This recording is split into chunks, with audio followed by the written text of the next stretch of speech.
नमस्कार विद्यार्थी मित्र हो, आज आपण डिझास्टर मॅनेजमेंट लेसन नंबर 4 यामधील पुढील पॉइंट्स पाहणार आहोत.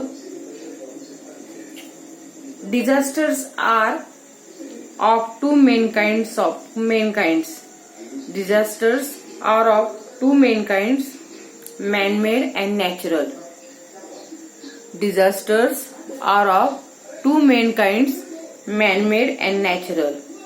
पहा विद्यार्थी मित्र हो, डिझास्टरचे प्रामुख्याने दोन प्रकार पडतात, man made disaster and natural disaster. Man made means मानव निर्मित आणि नॅचरल मीन्स नैसर्गिक. आपत्तीचे प्रामुख्याने दोन प्रकार आहेत, मानव निर्मित आपत्ती आणि नॅचरल आपत्ती, असे दोन प्रकार पडतात. आपण मागील साधारणतः तासिकेमध्ये आपण असं पाहिलं की जी डिझास्टर आहे, आपत्ती आहे, हे आपत्ती अनेक प्रकारची असते.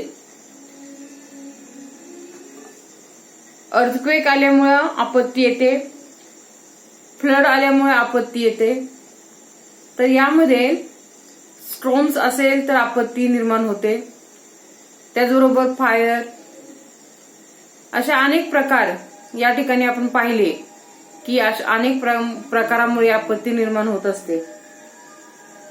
यामधील आता आपल्याला अर्थक्वेक याविषयी माहिती मिळवायची आहे. अर्थक्वेक्स म्हणजे काय? भूकंप. अर्थक्वेक म्हणजे काय? भूकंप.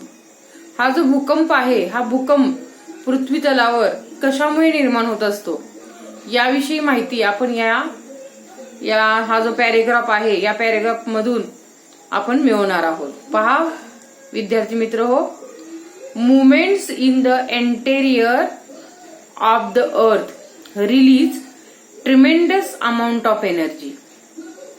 This causes seismic waves leading to movements of the earth's surface like tremors, shaking and cracking up etc. Movements हालचाल. इंटेरियर आतील बाजूला. अर्थ पृथ्वीच्या भूगर्भामध्ये अनेक प्रकारच्या हालचाली निर्माण होत असतात. या हालचाली हे कशामुळे निर्माण होतात? तर release tremendous amount of energy. पृथ्वीच्या भूगर्भामध्ये अनेक मुवमेंट्स होतात, ते म्हणजे पृथ्वीच्या आतील बाजूला भूगर्भामध्ये प्रचंड प्रमाणामध्ये एनर्जी निर्माण होते. एनर्जी, ऊर्जा. ट्रिमेंडस प्रचंड प्रमाणामध्ये, ट्रिमेंडस अमाउंट प्रचंड प्रमाणात ऊर्जा निर्माण होते. आणि ही ऊर्जा प्रचंड प्रमाणात निर्माण झालेली ऊर्जा जेव्हा ही पृथ्वीचा जो सरफेस आहे, तो सरफेस मधून, हा पृथ्वीच्या सरफेस मधून काय होत असतो? बाहेर पडत असतो. आणि मग दिस कॉजेस सिस्मिक वेव्ज निर्माण होतात. म्हणजे अनेक प्रकारच्या या अर्थ सरफेसवर लहरी निर्माण होतात, वेव्ज निर्माण होतात. आणि त्याच्यामुळे movements of the earth surface like tremors, shaking and cracking up. आणि त्याचा परिणाम होऊन या ठिकाणी पृथ्वीचा अर्थ सरफेस आहे, हा काय होतो? क्रॅकिंग होतो, शेकिंग होतो.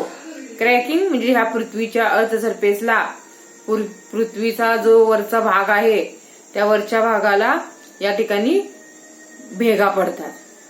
त्याचबरोबर पृथ्वीचा जो वरचा भाग आहे ट्रिमरस होतो, म्हणजे साधारणतः थरथरू लागतो. म्हणजे पहा, भूकंप आल्यानंतर जमीन काय होते? थरथरते. आपण सुद्धा घरातील भांडी असतील तर भांड्यांचा आवाज येतो, थरथरतात. भांड्यांचा आवाज, भांडी पडण्याचा आवाज येतो. शेकिंग म्हणजे अनेक प्रकारच्या हालचाली निर्माण होतात. आणि मग अशा वेळेला या ठिकाणी घरं असतील किंवा आपण घरं असेल तर ते घरं सुद्धा हालायला लागतात. त्याचबरोबर क्रॅकिंग म्हणजे पृथ्वीच्या सरफेसवर भेगा पडायला सुरुवात होते. पहा विद्यार्थी मित्रांनो, साधारणतः अशा अनेक काही घडामोडी ही अर्थक्वेक आल्यानंतर म्हणजेच भूकंप आल्यानंतर निर्माण होत असतात.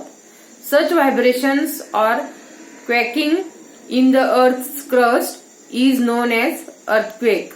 आता असं जे व्हायब्रेशन आहे, व्हायब्रेशन तर अशा ज्या गोष्टी आहेत व्हायब्रेशन होतात, म्हणजे साधारणतः जमीन आहे, ही जमीन काय होऊ शकते, हालू लागते. जमीन काय होते, हालू लागते. पृथ्वीच्या जे कवच आहे, या कवचावरची जी जमीन आहे किंवा हे अनेक गोष्टीमुळे त्यामध्ये हालचाल निर्माण होते. ही जी यालाच अर्थक्वेक असं म्हटलं जातं, यालाच भूकंप असं म्हणतात. याला काय म्हणतात, भूकंप असे म्हणतात. परीक्षेमध्ये तुमच्या भूकंपाविषयी पहा, such vibrations of quaking in the earth crust is known as earthquake. भूकंप असेला म्हटलं जातं. It is believed that besides other causes, man-made causes like mining and construction of big dams can also lead to earthquakes. म्हणजे फक्त natural कॉजेसच या भूकंप होण्यास कारणीभूत नाहीयेत, तर काही मॅनमेड या ठिकाणी कॉजेस सुद्धा भूकंपास कारणीभूत असतात. तर मॅनमेड कॉजेस म्हणजे मानवनिर्मित काही कारणं असतात, त्याच्यामुळे सुद्धा भूकंप होऊ शकतो. Like mining. मायनिंग म्हणजे काय, तर साधारणतः खाणी. पृथ्वीच्या भूगर्भामध्ये मोठ्या प्रमाणामध्ये खाण आहे, खनिजे निर्माण होऊन हे खाणी तयार होत असतात आणि त्यामुळे या खाणीचं खोदकाम केल्यामुळे किंवा कन्स्ट्रक्शन ऑफ बिग डॅम, मोठ्या प्रचंड प्रमाणामध्ये धरणं आहेत. ही मोठमोठाली धरणं जेव्हा आपण बांधतो, कन्स्ट्रक्शन करतो, बांधतो, त्याच्यामुळे सुद्धा या ठिकाणी अर्थक्वेक होऊ शकतो, भूकंप होऊ शकतो. आता हा जो भूकंप आहे, या भूकंपाचे आपल्या पृथ्वीच्या सरफेसवर म्हणजे साधारणतः पृथ्वीवर अनेक इफेक्ट होत असतात, अनेक इफेक्ट परिणाम होत असतो. इफेक्ट मीन्स परिणाम. इफेक्ट मीन्स परिणाम. तर भूकंपाचे कोणकोणते परिणाम होतात पहा. Destruction of infrastructure, that is buildings, bridges, roads, railway tracks etc. Destruction of infrastructure म्हणजे त्या सरफेसवर असणारे, पृथ्वीच्या सरफेसवर असणारे जे काही गोष्टी आहेत, बिल्डिंग असेल, ब्रिज असेल, रोड असेल, रेल्वे ट्रॅक असेल, यांचं इन्फ्रास्ट्रक्चर आहे पूर्णपणे काय होत असतं, बदलून जातं, डिस्ट्रक्शन होतं. म्हणजे या प्रत्येक गोष्टीचं, बिल्डिंग असेल तर बिल्डिंग हलू शकते, ब्रिज असेल तर ब्रिज पडू शकतो, रोडवर भूकंप आल्यामुळे अनेक प्रकारचे खड्डे निर्माण होतात, रेल्वे ट्रॅक आहे, रेल्वे ट्रॅकचे भाग सुट्टे होतात. अशा अनेक गोष्टी या ठिकाणी भूकंपामुळे उद्भवू शकतात. Change in the direction of flow of reverse. या भूकंपाचा इफेक्ट होऊन ही नदी आहे, या नदीचा, रिव्हर मीन्स नदी, या नदीचा फ्लो आहे, नदीचं या ठिकाणी वाहणारी जी नदी आहे तिचं डायरेक्शन सुद्धा चेंज होऊ शकतं. त्याचबरोबर huge loss of life and property. या ठिकाणी मोठ्या प्रमाणामध्ये जीवितहानी होते, त्याचबरोबर प्रॉपर्टी वित्तहानी सुद्धा होऊ शकते, आर्थिक नुकसान होऊ शकते. इथं पहा चित्रामध्ये ही जमीन किंवा डोंगर हा दाखवलेला आहे आणि इथे मोठ्या प्रमाणामध्ये भूकंप आल्यामुळे ह्या जमिनीला भेगा पडलेल्या दिसून येतात. आणि हे कशामुळे घडतं, तर पृथ्वीच्या आतील भागामध्ये, भूगर्भामध्ये, इंटेरियर भागामध्ये अनेक मोठ्या प्रमाणामध्ये हालचाली निर्माण होतात आणि ट्रिमेंडस अमाऊंट ऑफ एनर्जी निर्माण झाल्यामुळे हे एनर्जी या ठिकाणी या जमिनीला भेगा पाडून ही एनर्जी काय होते, बाहेर पडण्याचा प्रयत्न करते आणि मग अशामुळे जमीन थरथरू लागते, हालू लागते आणि जमिनीला भेगा पडू शकतात. तर अशा तऱ्हेने भूकंपाचे इफेक्ट आपण पाहिले. आता आपण पुढचा पॉइंट पाहणार आहे, फ्लड. कोणता पाहणार आहोत? फ्लड म्हणजे काय, तर याविषयी आपण माहिती पाहणार आहोत. पहा विद्यार्थी मित्र हो,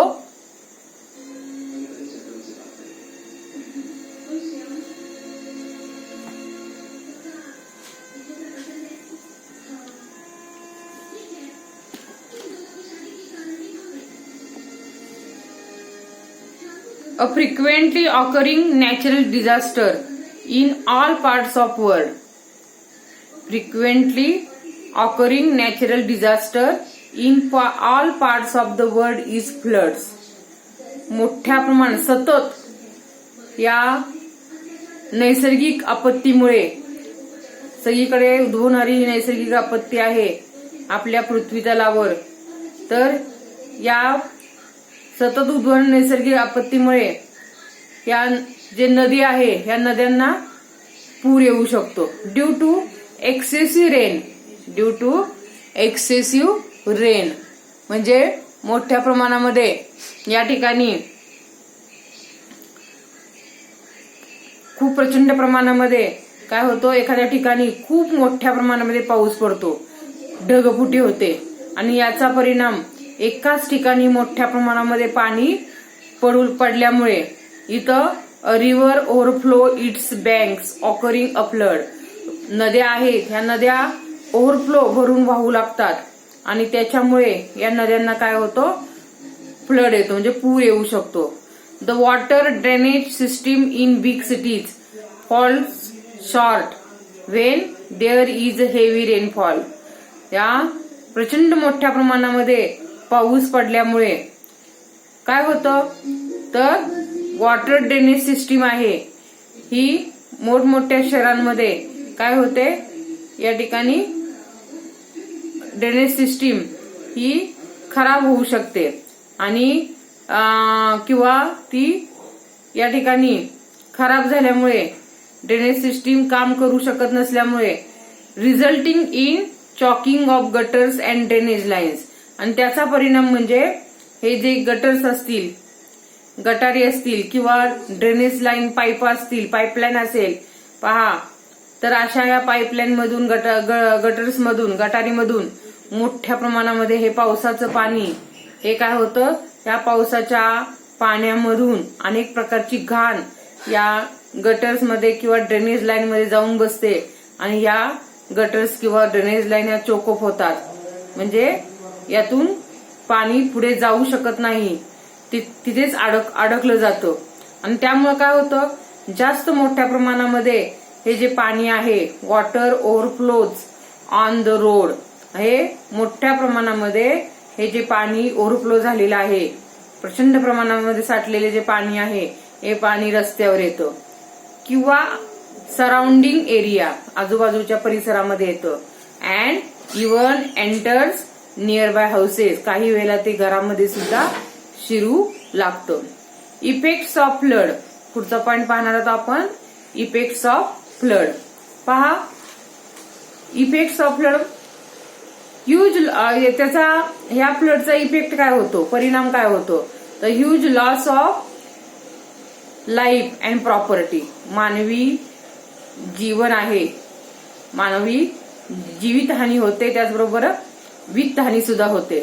त्याचबरोबर या पावसाच्या प्रचंड प्रमाणामध्ये पाऊस आल्यामुळे या ठिकाणी ह्या पाण्याबरोबर जमिनीवर असणारी जी माती असते ही माती वाहून जाते, त्याला म्हटलं जातं सॉइल इरोजन, जमिनीची धूप असं म्हटलं जातं.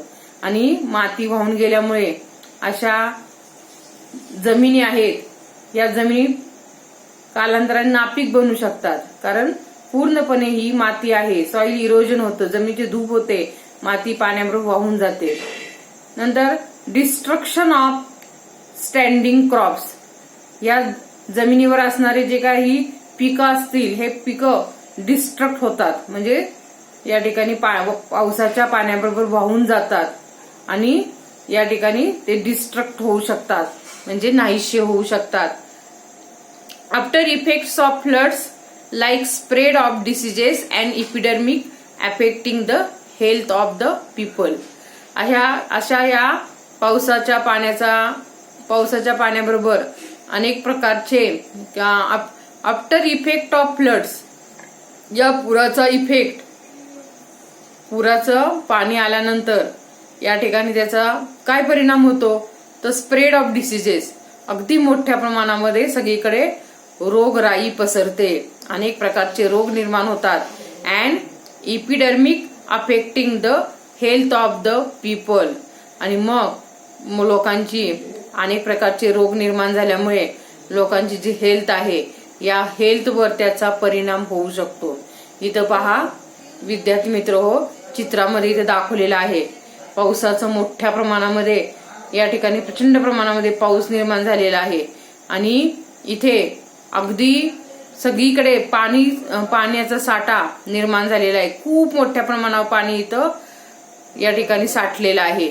नद्यांना पूर आलेला आहे आणि या नद्यांच्या पुरामध्ये आजूबाजूची जी घरं असतील, परिसर असेल, हे सगळा परिसर, पिके असतील, शेती असेल, हे सगळा परिसर काय झालेला आहे, पाण्याखाली गेलेला आहे. तर अशामुळे या ठिकाणी याचा परिणाम म्हणजे इथे मोठ्या प्रमाणामध्ये जीवितहानी आणि वित्तहानी होते. लोकांचं आयुष्य आहे हे काय होतं, अशा वेळेला काही वेळेला नष्ट होऊ शकतो किंवा मोठ्या प्रमाणामध्ये प्रॉपर्टी म्हणजे वित्तहानी होऊ शकते, आर्थिक नुकसान होऊ शकतं. इथे असणारी जी काही जमिनीवर असणारी जी काही माती असेल, ही माती सुद्धा पाण्याबरोबर वाहून जाते, त्यामुळे सॉइल इरोजन होतं. पिके असतील, स्टँडिंग क्रॉप्स असतील, ते डिस्ट्रक्ट होतात आणि या पावसाच्या पाण्याबरोबर अनेक डिसीजेस स्प्रेड होऊ शकतात आणि लोकांचं हेल्थ असेल या ठिकाणी त्याच्या हेल्थवर या सर्व गोष्टीचा परिणाम होऊ शकतो. आणि अशा तऱ्हेने आपण इफेक्ट्स ऑफ फ्लड याविषयी आता माहिती पाहिलेली आहे. तुम्ही या इफेक्ट्स ऑफ फ्लड आणि इफेक्ट्स ऑफ अर्थक्वेक हे मुद्दे आहेत, हे मुद्दे तुम्ही वहीमध्ये काय करायचे आहेत, लिहायचे आहेत. आणि हा जो शिकवलेला भाग आहे तो या ठिकाणी रोजचा रोज वाचायचा आहे आणि त्याच्यावर आधारित जे अवघड शब्दार्थ आहेत, हे शब्दार्थाचे अर्थ आहेत ते लिहायचे आहेत.